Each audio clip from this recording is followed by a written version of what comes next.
Welcome to Instant Analysis after USC's 38-17 win against Northwestern. We're here in the Coliseum. I'm Riley Sager. He's Connor Morrissette. Connor, how you doing? I'm doing well, Riley, and USC's doing pretty dang well as well, getting a big win over Northwestern. They have everything ahead of them. 7-2 now, 5-1 in the conference. A great second half from the Trojans tonight on both sides of the ball. And I just go back to that Jade Mailava interception, but then forced fumble. That was the play of the game, one of the plays of the year, maybe the play of the year. The heart, grit, hustle, leadership that showed was exceptional. In case you missed it, I don't know how you did. Mailava threw an interception at the 25-yard line in USC territory. The big Northwestern defensive lineman looked like he was about to score a touchdown, began to extend the ball at the pylon. Mailava, out of nowhere, leveled him with his shoulder. Ball pops out, touchback. 3 or 4 plays after that, USC scores a touchdown with King Miller to take a 21-14 lead. And in the second half, USC took control. An incredible play, and just can't say enough about it.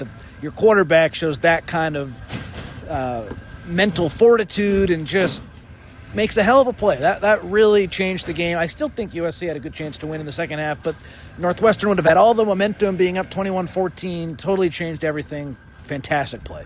So many elements of that play. Like you said, momentum change, flipped the score, 14 points. Could have been one way. It was in USC's favor. I mean, if you were at the game, you see a sea of purple jump up and scream when Northwestern got the interception, and then they just sit down. And then USC fans jump up when Mailava forced the fumble. I mean, what a crazy turn of events in just a couple of seconds. But like you said, the fact that the quarterback is doing that, throwing his body on the line, which is what he said after the game. He's like, if I have to sacrifice my body for my brothers, that's what he's going to do.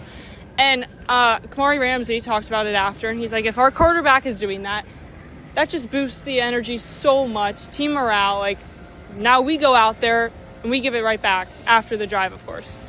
Football is a weird game. There's ups and downs, breaks, bad breaks. Sometimes you make your own luck, and that's what Jade Mailava did. You never know when the play is over or what's going to happen. Football is such a great sport in that regard, and it looked like it was a pick six for Northwestern, and then you blink, and the ball's bouncing in the end zone, and it goes out of bounds. So was it a little fortunate? Yes, but I give so much credit to Mailava for it was a bad mistake, but overcoming that, not giving up, finishing the play. How many quarterbacks would have given up in that spot? I threw a pick six. I'm going to go run to the sideline. That shows how competitive he is. And it's plays like that, Riley, that the little magic juju, you kind of start to think, maybe USC has a chance here to win these next 3 and go on a little run. Don't want to get ahead of ourselves, of course, but that was the play of the game.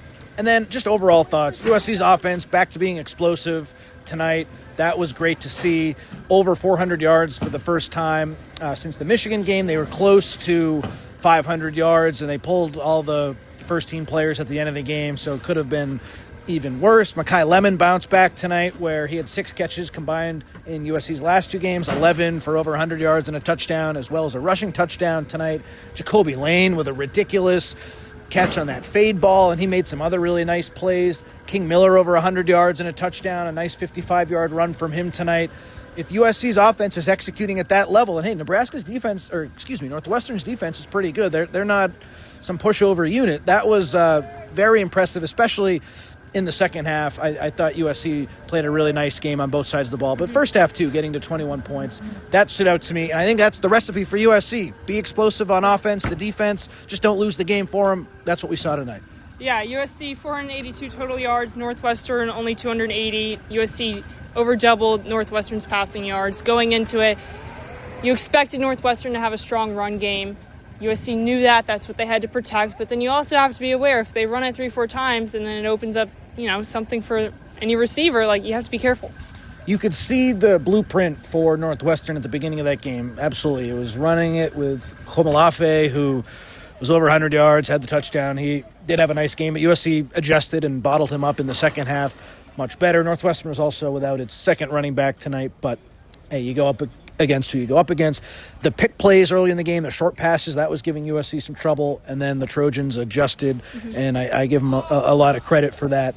But Yeah, no game is perfect, and USC got off to that slow start defensively, and then you look on Twitter and on the Peristyle, which is a crazy place during these games, and everyone's freaking out, and I understand it. But I give USC a lot of credit for playing a 60-minute game, and the Maeva play, of course, changed everything. But I do think defensive adjustments would have happened without that play or not, and the Maeva play was even bigger because Northwestern is a team that really can't play from behind.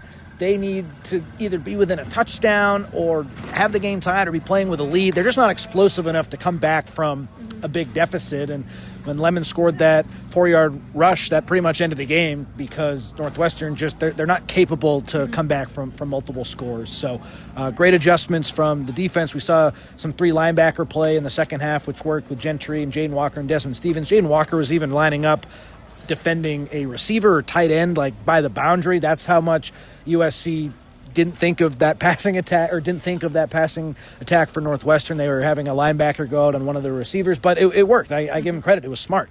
It was the right move, clearly. So that's where I am kind of at with this team right now. I think we saw the blueprint for what USC needs to do moving forward. Explosive offense, and like I said, just don't make too many mistakes on defense. Yeah, certainly explosive offense. And the defense, credit to them, 2 weeks in a row, 2 games in a row where they've held the opponent to a field goal in the second half. And you look at games like the one against Illinois, and it just seemed everybody, all the USC fans were just hating on the defense. Like, you're getting off the field so quick because the other team is scoring. Like, it really felt like they stepped up, and they just understood that tonight. Especially in the second half, that was significant. And I think the secondary had a nice night where Braylon Conley comes in for Marcellus Williams. Was it perfect tonight? No. But he made some plus plays. He had a tackle for loss. He blew up another play. He did fall down over here, and that resulted in a big gain for Northwestern. But you know what was so big about that play, Riley? He was able to get the receiver down, and Northwestern had to kick a field goal. So it's bend but don't break. It's never going to be perfect. He wasn't perfect. Northwestern clearly went after him. They didn't think much of him, and I thought he answered the bell for the most part. Had the one pass interference, too. I leave that game thinking that guy's a gamer, and if he can overcome some of those mental mistakes and just stay on his feet, he'll have a chance. Marcellus Williams came back, so that was great. I thought Kamari Ramsey had a nice game. Christian Pierce, he dropped that pick at the end, but he had a nice game, some hard hits. Bishop Fitzgerald was solid out there to Carlos Nicholson. Another solid game from him. I liked what I saw from the linebackers for the most part. The defensive line didn't get off to the best start. They were getting pushed around, but they adjusted nicely. Jade Abasiri had a sack at the end of the game, which was significant, forced a punt. So the fact that they improved is big. And what does Lincoln Riley talk so much about? We want to be playing our best football at the end of the year in these biggest moments. And in the second half, USC's defense, they certainly were doing that. And that, to me, the whole team playing really well in the second half, that's something that you can take and get excited about the rest of the year. We're seeing improvement. We're against Nebraska, especially on offense. I was kind of like, I don't know how much improvement I'm seeing. Definitely saw some tonight after a shaky opening quarter. Yeah, in addition to that sack from Jade, another one from Jakeem Stewart. And after the game, I asked Jade, different ways you can contribute on defense production, but what does a sack do? And he's just saying, his own development, it doesn't really matter if the team isn't growing, if it's not improving. So I think he's always so humble when he's answering interview questions after game or after practice, and it speaks to the defense and the team as a whole. The humility on this team is great to see, and just the chemistry and the camaraderie they have. The fact that you see Ryan Quintanar tonight catch a short kick and then have the nice return, and everyone's so hyped for him. I feel like the roles are so clearly defined on this team, and it's for the best. Where last year there were some guys who didn't have the role they wanted, and that maybe bled into the team not having as good of a season because there were just some not happy campers. And I'm sure it's not perfect this year, but the buy-in is so great, and I do think the chemistry with this team is really, really good, and a big reason why the team is 7-2. Of course, there are other reasons too. Lincoln Riley being a great offensive coach and USC's defense playing better in some of these games. But I do think that's a big part of this and why I do give them an outside chance to, down the stretch here, I don't think they'll win out, but I give them a shot. I'm not saying, it's impossible. If they continue to play like they're playing tonight, especially in the second half, absolutely. And the buy-in, the chemistry, the fact that Maeva is sacrificing his body to make plays like that, how can you not be motivated after that? And I do think that's a big part of the story. When this season is over, whenever it is, when we look back on it, that'll be something I remember fondly about this group. The fact that a lot of selfless guys, that the culture is really good. You don't hear about anyone getting in trouble off the field. That matters. Yeah, another big part of that story, King Miller comes in as a walk-on, and now starting his game, gets a touchdown. Like, just what do you see from him, how he's reacting to it, how he's handling it all? I asked him back in fall camp, like, picture of fall camp, could you imagine what you were doing, 300-yard performances in the last 4 games? And he said, honestly, no, but I'm just doing what I need to do to help the team win. The fact that he, I think, is averaging more yards after contact per rush than Wayman Jordan, who was doing phenomenally, obviously, before he got hurt, is crazy. That level of production from a walk-on, third string, fourth string, whatever you want to call it, running back is remarkable. Another great story for this season. So, yeah, I'm really amazed at what he can do. And we got to talk about the fake punt, Riley, because King Miller, he was like, I didn't even realize we had another number 80 out there. So he was a little bit foggy on what happened. But that was a heck of a play from Sam Heward to take the snap and throw to a wide open. I think it was Mekhi Lemon, might have been Tanook Hines, one of those guys, to get the first down. Hell of a play call. It was kind of an easy executed play because they weren't expecting it Northwestern, but that was something we'll remember as well. Did you like that they used it against Northwestern? Do you wish they saved it? I kind of do a little bit, but hey, it worked. It resulted in a touchdown. You got to give them credit. Well, it was funny when Lincoln Riley was asked about it after. He was like, it's been on the sheets for 3 weeks, so he was just glad no one tweeted it out, no one said anything, but he's like, it was there. It was, and credit to our friend and coworker Shotgun Spratling, who noticed that Sam Heward was wearing number 80, tipped us off. So when Riley said that, I was like, well, actually, we know. I kind of nodded to him. I think he got it. Like, okay, maybe this guy knew. But that was all because of Shotgun. We would not have known if it weren't for him. So that was great. And to see Heward at the end play, because Hassan Longstreet's going to keep his red shirt, the fact that he got in the game on 2 occasions was great. I don't think USC's ever had a number 80 quarterback before, so that was fun to see. Another really nice story where Sam Heward probably wants to be the backup quarterback. He's not. And he's playing his role. Another example of the chemistry that we talked about. Yeah, he came in this season, veteran guy, but just supporting the guys in front of him, supporting his teammates. He's there to help the team. He's not like, I need this position. It's just, it permeates throughout the whole team.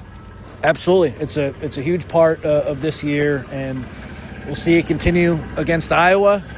Hopefully, I think it will. That's not something you just get or don't get week to week. It's something you have the whole year, and USC has it. Yeah, Iowa next week. Anything else from this game? Anything you heard after the game from press? Just overall, the fact that USC in the second half, they're playing their best football at the right time. That's something I was critical of after the Nebraska game. I didn't really feel like USC was playing its best football at the right time. Thought they got bailed out after Dylan Raiola went down. Again, that was a move that had to be made because Anthony Lucas broke Raiola's leg, so it wasn't like a fluke or anything. That was a play by USC that affected the game. I didn't feel like if he had stayed in, USC would have won that game tonight. The adjustments in the second half, no big injury for Northwestern. It just shows you, like, if USC puts it all together, this is what it can look like, and this can be really good. And after the game, Lincoln Riley was really the happiest that we've seen him in weeks, I think, maybe all season. He seems really locked in. He was asked about the rumors about him potentially leaving after the season. He said, you guys know what I sacrificed to be here. I'm where I need to be. So we'll see what the hell happens in the offseason, but I think that'll reassure some USC fans as the Trojans enter this really critical 3-game stretch. Obviously, the coach is locked in. There were no doubts about that, but everyone seems to be on the same page, 1 week at a time, and I got a better feeling tonight after this Northwestern win than I did coming into the game, that's for sure. Yeah, just back to the defense last week and this week's game. Slow start, but does that matter at the end of the game when you're only holding them to a field goal in the second half and you pull off the win? Ideally, you want to be perfect the whole way, but you can't be perfect in football. And it's a 60-minute game, so the fact that adjustments were made, USC ended up winning the second half easily, ended up just not really having it be that competitive in the second half is huge, and that's something that I'm guilty of, fans are guilty of, everyone's guilty of it. When your team gets off to a slow start or things don't look right, there's a long time between that first quarter to the fourth quarter, and patience is a virtue, which is something I'm still learning. But yeah, there's a reason I tried not to tweet as much tonight. I felt like USC always had a really good chance to bounce back, and that's what happened. Well, just over a week until USC hosts Iowa again in the Coliseum. I have to shout out a USCFootball.com fan came up to me. He said he loves instant analysis. Okay. I'm sorry I didn't get your name, but thank you for supporting us. Anything else, Connor, before we wrap up? I'll say thank you as well. The fans are so kind, and it's really nice to see. Yeah. Well, I'm Riley Sager. He's Connor Morrissette. Good night, and thank you again.